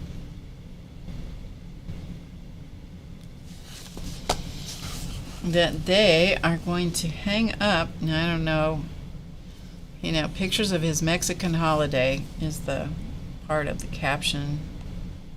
It's here. But I figure he is going to hang this Christmas tree ornament on the Christmas tree.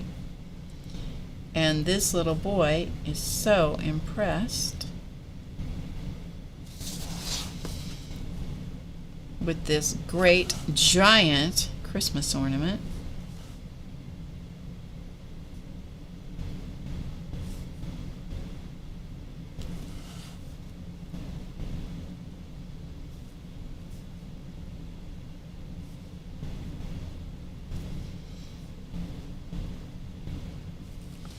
Don't you think that's what he would be looking at?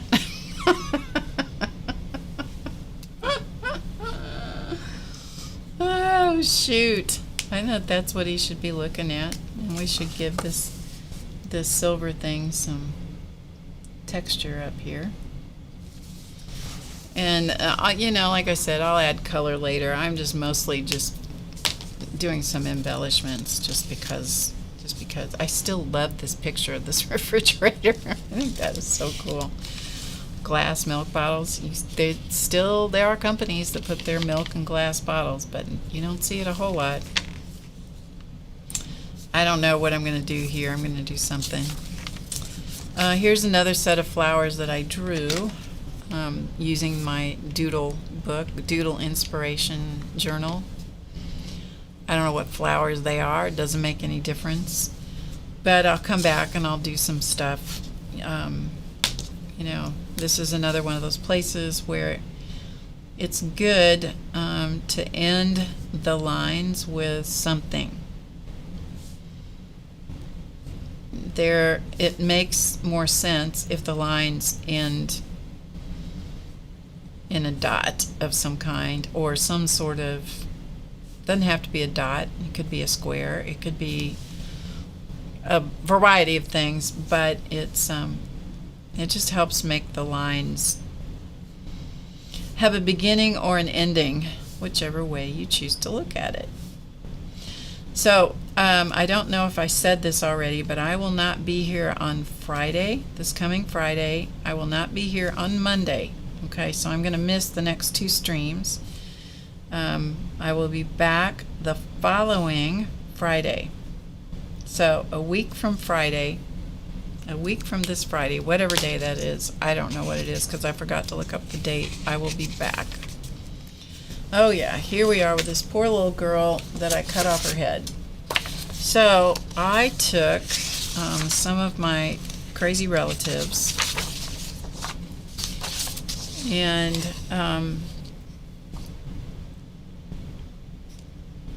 oh, thank you, Rhonda. You will get a break.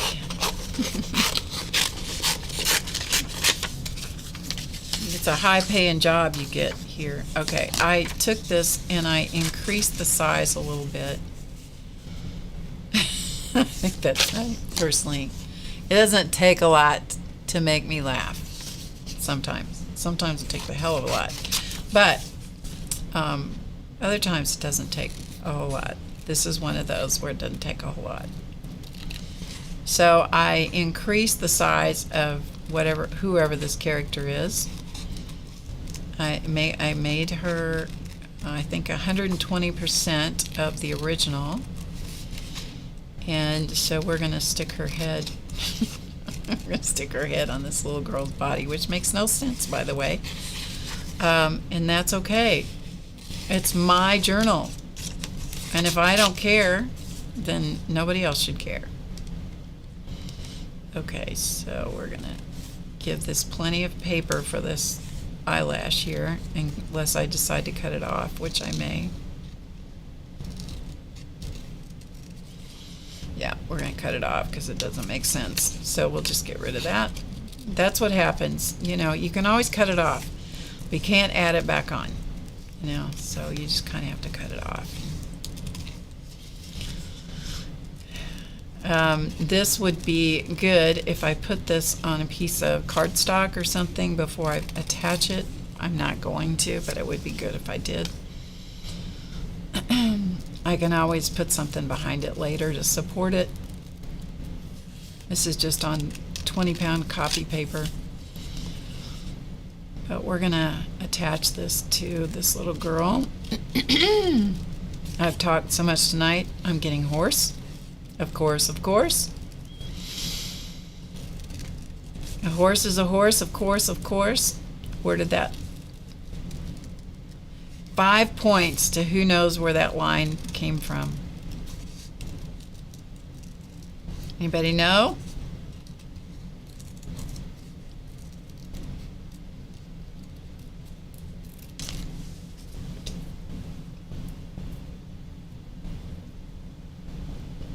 Mr. Ed, that's right. You guys are listening to my drivel. Thank you, Rhonda. Is Mary here? Oh, Marty's here. Sorry. That got everybody's attention. Trivia. Okay. Let's kind of trim out. Let's see, how do I want to do this? We're gonna kind of trim out the neckline here.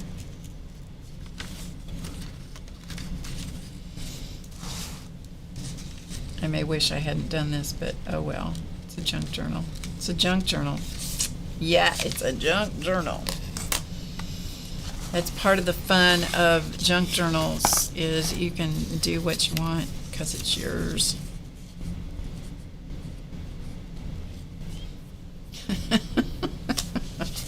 I know I'm the only one laughing, but it is amusing to me.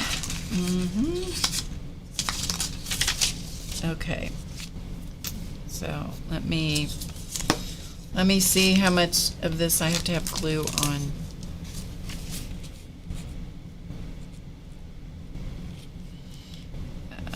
Okay, so I'm gonna glue it, and then I'm gonna figure out what else I need to do here, because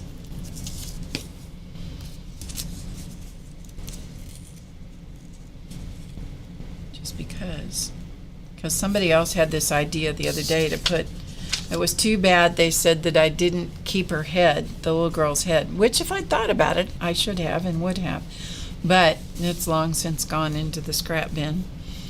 And then had her head flip up, right? Okay, so instead of a little girl's head flipping up, we're gonna have an old lady's head flip up. Yeah. Okay, there you go. Okay, so you're going through the book, and then you go, oh, wait, what is this? It's an old lady's head on a little girl's body. Don't you think that's funny? Come on. Come on, you guys. You gotta think it's funny. Wilbur. I know, right? I think that's funny. Personally, doesn't take a lot to amuse me. I think it's funny. This is dried now, this page that we did with these dots, and the page is warped, but honestly the color really did not run. Who knew? Yeah. So there's that. That's the report on the dot markers from Hobby Lobby. Brie Reese classic dot markers, $10 for 12 markers. That's not bad. I have no idea how long the ink lasts, but there you go. Okay, so there we go. I think that's funny. Like I said, it doesn't take much to amuse me. All right, let's do this one real quick, and then I'm going to call it a night because I need to go eat. Yes, let's see, what do we want to do? Let's go back to the 01. So what I have on here are some fiddlehead ferns. I know, right? I know. It doesn't take much to make me amused with myself. It's a good thing I can laugh at myself. I've done a few stupid things in my life. And then again, some of them I just find are funny. Okay, so we're going to flesh this out in ink. I do have it sketched in pencil. This is one of those that I had to go in pencil first. And I got to keep my concentration here. Kind of, sort of.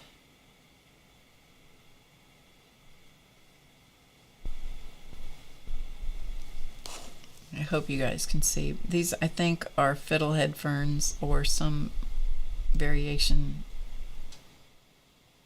of something like that. That's what we're going to call them. And they're probably just a doodle version of a fiddlehead fern.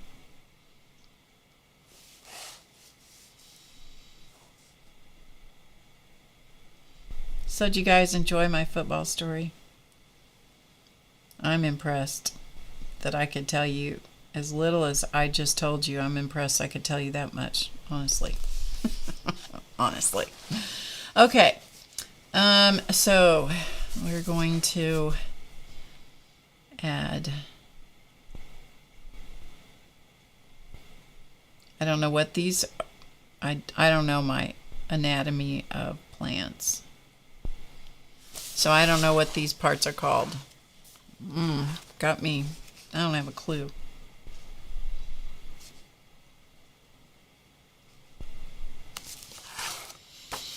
Anyway.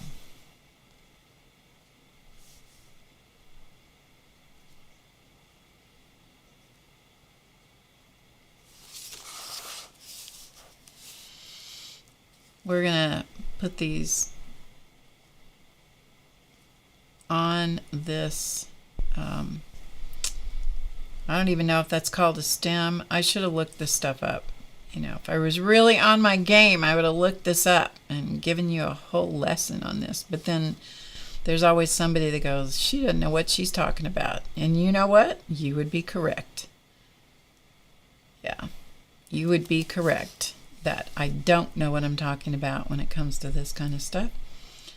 So when you don't know what you're really talking about at all, it's good to say, I am making this up. Or just flat out admit that you just don't know. That's good too. It's okay. You don't have to know everything there is to know about stuff. Okay.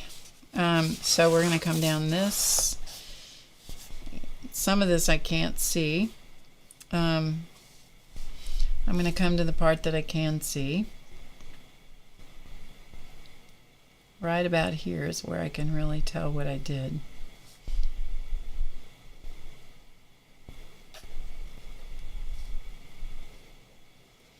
Not only is it hard to see on this ledger paper what I did with pencil, but it has stenciling on it, because this was a piece of junk paper.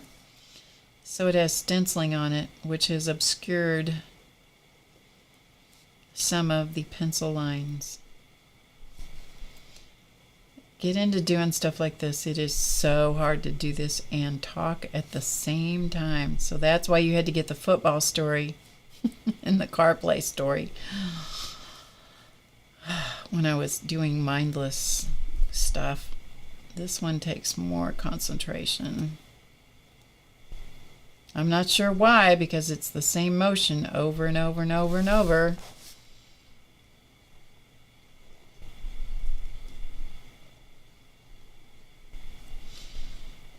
And what I'm doing here, I'm going to do just this one fern.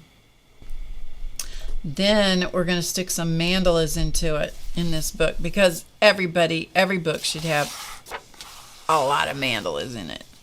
Yes.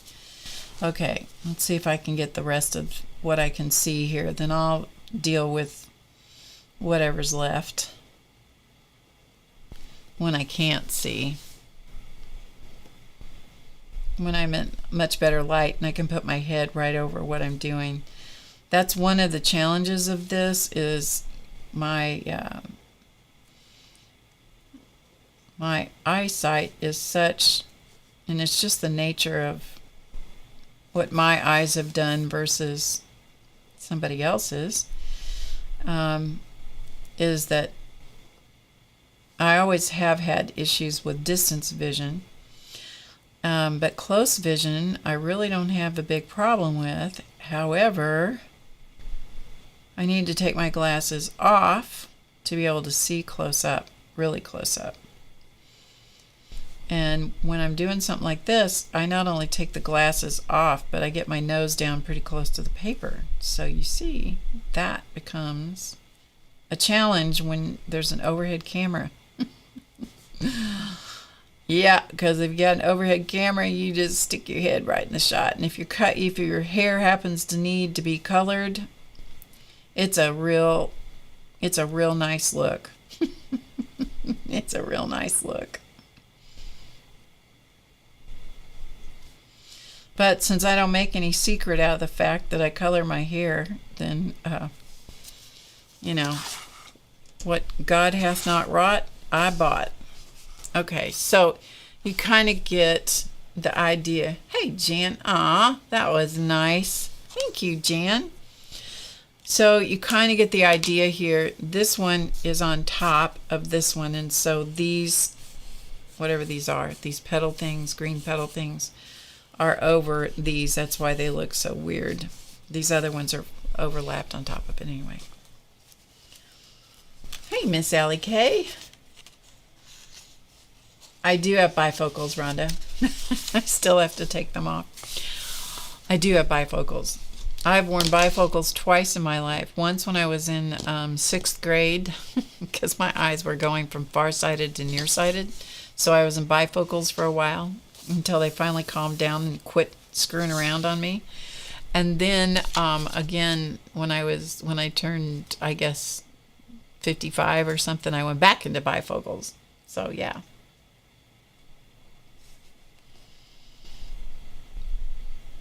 Yeah, Miss Allie K, absolutely. There's always time for mandalas. So these are the ones that I showed you that I had printed out on sticker paper. Okay, so here's the sticker paper ones. And then I sat, as I said, and I cut them all out while I was watching TV or listening to TV or whatever. And so one of the advantages of these is they're really good and opaque, and so you can block out stuff. So if any of you remember what was under here, I managed to block out all that. Oh, that's nice. Hi, Carol Hoover. What is this book? This is a junk journal. This is just a junk journal that I made. Yeah, I've thought about doing that orange, but we just haven't done it so far. But that's a good idea. It really is. Maybe we'll do that. It's easy to come up with things. It is really easy to have great ideas, and my son and I get them all the time about stuff for doing that. But in order to do all the behind the scenes stuff with the website and getting it to trigger right, sometimes my eyes roll back in my head and I go, I'll just do that later.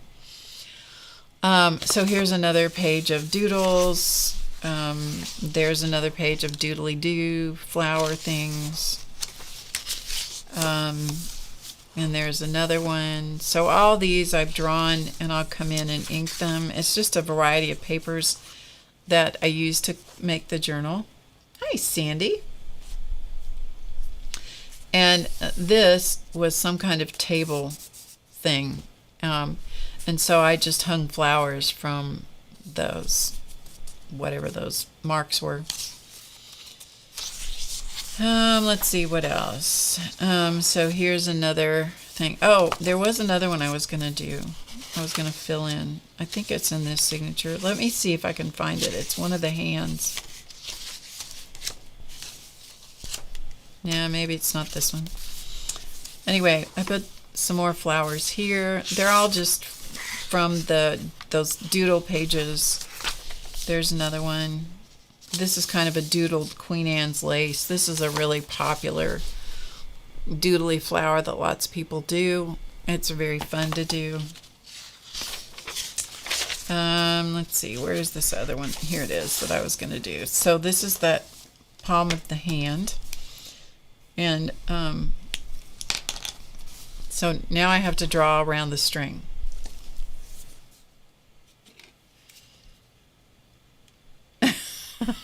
Exactly, Rhonda, I hear you. Okay, so this is not exactly, this is a hybrid between a mandala and a doodle flower.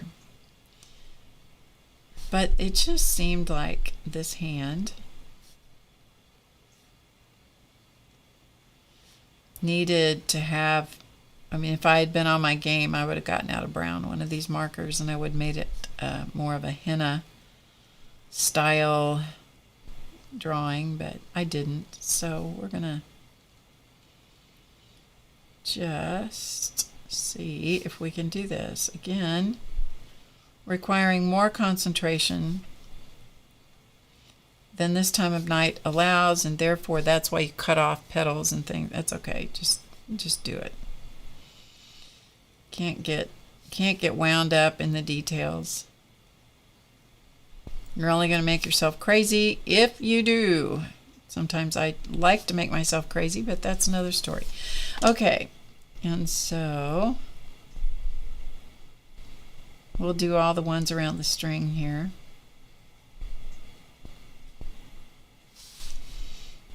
This is wax linen cording that I stitched the signatures in. It's a 2-signature book. 2? No. 1, 2, 3, 5 signature book. Sorry. I made the book and slept since then, and so you know how that goes. We don't remember things because after we sleep, it just sort of fades into the abyss of all the other details. And I decided that I would start out in this particular junk journal. It has no precise purpose. And I decided what I would do is simply add sketches and doodles, and you know, most of it's going to be totally made up because I don't want to have to think. This journal is going to be one of those that I can just pick up. I can use the illustrations that are from the various magazines and books where I ripped out pages and incorporated into this book. I'm just going to be able to use those as jumping off points and just let that inner muse thing just run with it and see what shows up. It absolutely does not matter what I do. This is for no purpose other than my own. It's my own purpose. Yeah. Some people would want this to be very precise, the circles to be precise. That is not how this is going to be. This is just going to be what is gonna be. It's just for fun, in other words. And then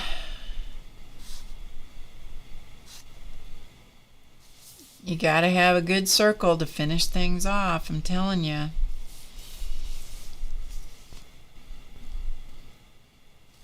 Circles and dots, spirals, circles, dots. Can't have too many of those.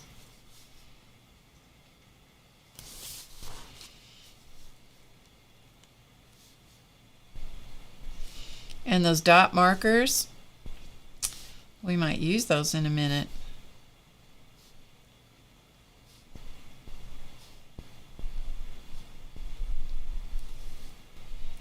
I think I'm going to like those dot markers. Okay, so we got a little, you know, whatever that is. Doesn't make any difference what it is.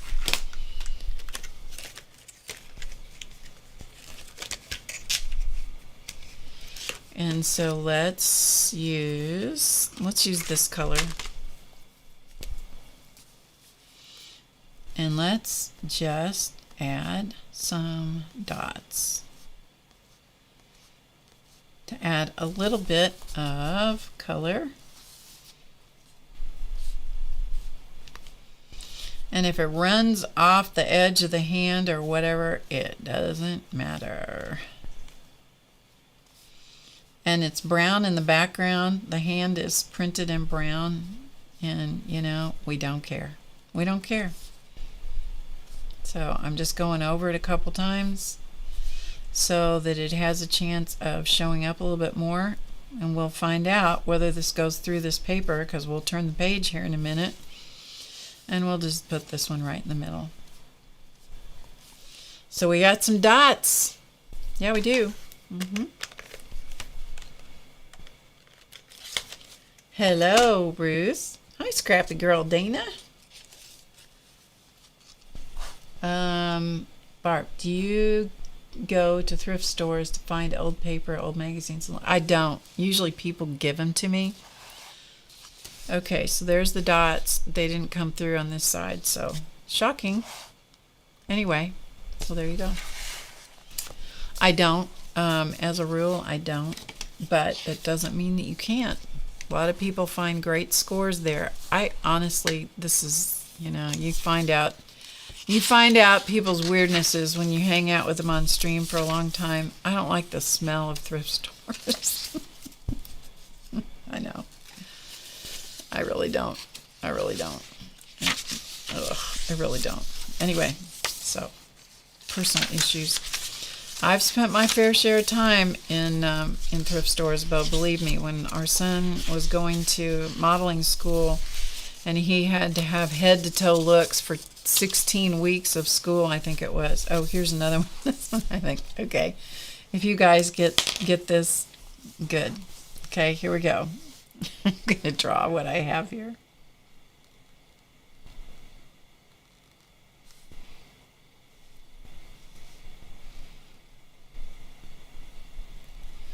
See if you get the joke.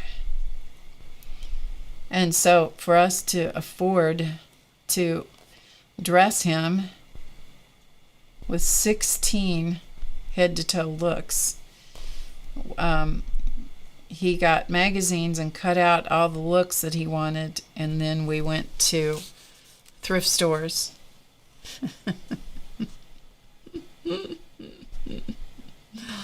And we outfitted him for the entire semester of school for not much money. You have any idea what that's drawing?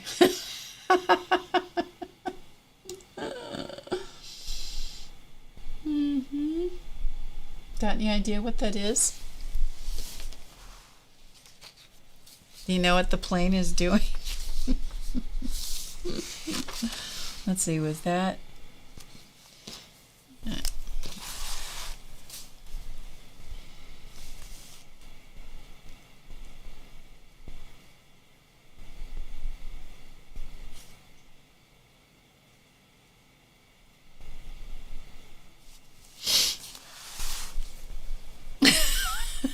Yep, Ruth. You guys got it. I mean, it was just too perfect. It was too perfect. You find out my weirdnesses when I show you things like that, don't you? All right, I'm just going through here to see what else I Oh, here's another one. Okay, we'll do this one. And I got to get off of here. Got to get off of here. We'll do this one, then I'll get off, okay? I drew a lot more here, but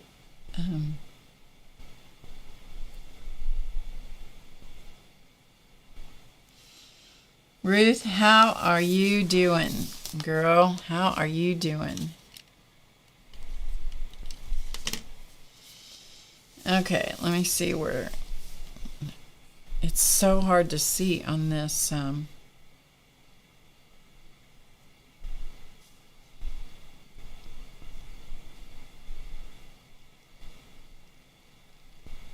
Shiny paper.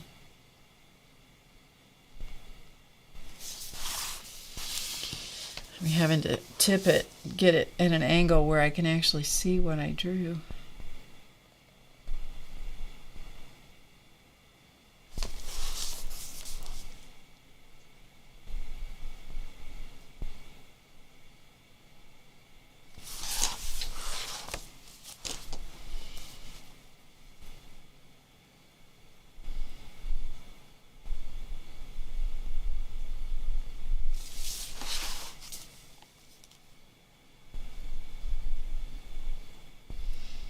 Clearly, I'm having to concentrate.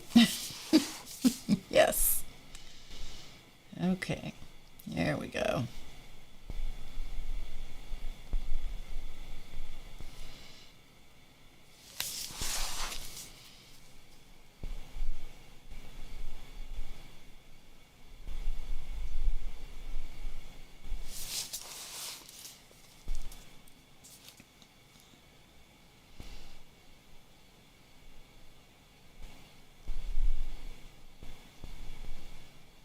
I'm really having to concentrate because otherwise I cannot tell where I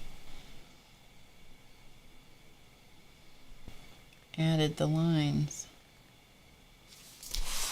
Added the lines for what I drew. Okay, and so let's see, then I also added, I really can't see it. Here we go.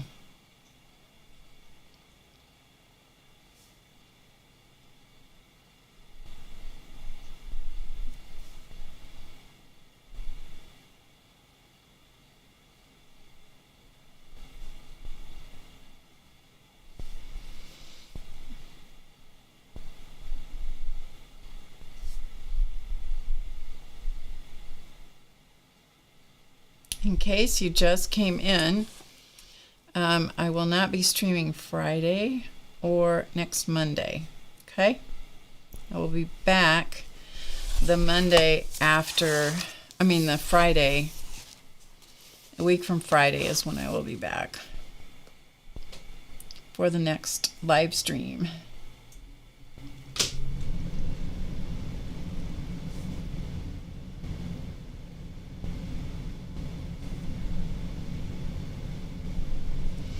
Okay, I've got it. I got it now. I think you guys can see what I drew now.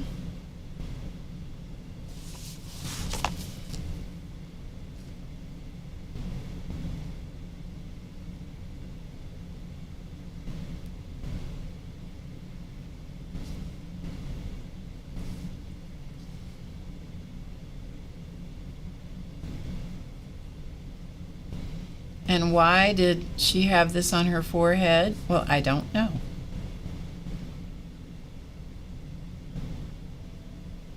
I guess because she wanted to, huh?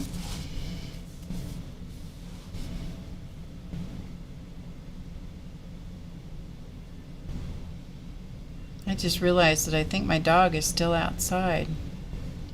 I don't think I ever brought her in. Put her out to eat her dinner, and I don't think I ever brought her in. That's probably dog abuse of some kind. Although it's not hot and it's not cold, so she's not suffering.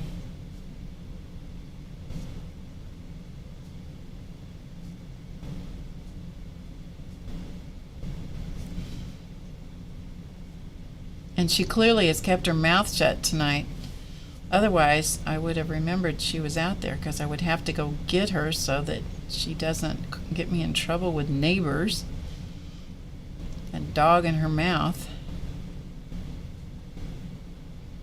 She's not as much of a barker now as she was in her younger days. I think it takes too much energy.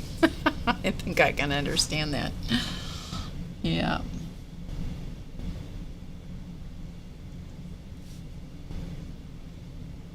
I had a funny thing happen yesterday at church. Yesterday? Yeah, yesterday. I went to my Sunday school class, and there's normally a whole table full of people that sits at my table. And I was the only one, for whatever reason, I was the only one that was there. There you go. Don't you think that looks fun on her? Whoops. My chat went off. Chance is downstairs. He is asleep downstairs. I'm telling you. I don't know what's wrong with that cat. Anyway, so I'm sitting in Sunday school. This was funny. And it's a whole group of people, whole double classroom full of people, round tables, everybody sits. I was the only one at my table. Everybody sits at their own table, because we don't want to mix it up and sit, with each other and stuff. That might not be good. Anyway, the teacher always hands out questions, and then after whatever the presentation is, sometimes it's a video, sometimes it's a whatever, then there's discussion questions, and your table is to, answer the questions, and then it causes some discussion. And so when he came over to me, I don't participate verbally very much in the class. I'm there frequently, but I don't always do a lot of talking. And he came over and I said, apparently I am the Lone Ranger at this table today. And he doesn't know me very well. And he said, that's okay, I'll help you.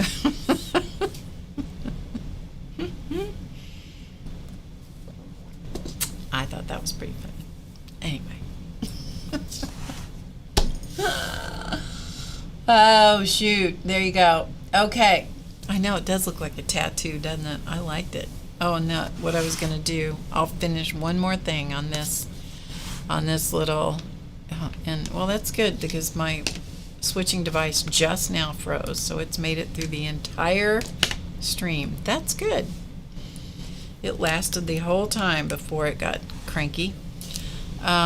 So what I'm going to do, and I missed my cue because I started, is to add the center of the flower, because it carries through the detail from the leaves that I added. Yeah, so there you go. I like that. And there's more stuff in here that I put in, but anyway, we got through some of it. Ta-da! Okay, will you go back? No, of course not, because it's going to be a butt head. Anyway. That is that. Chance is quiet. Muppet's outside. It's dark. I need to go eat. And I don't know. I don't have anything else to say right now because I think I've talked your leg off and my voice into being asleep. So thank you for joining me tonight. I'm really glad you're here. I'm really glad that you spent time here. I value your time and your attention so much. Thanks for being around and listening to me rattle on and laugh at myself, and I usually don't laugh at anybody else unless I have permission to.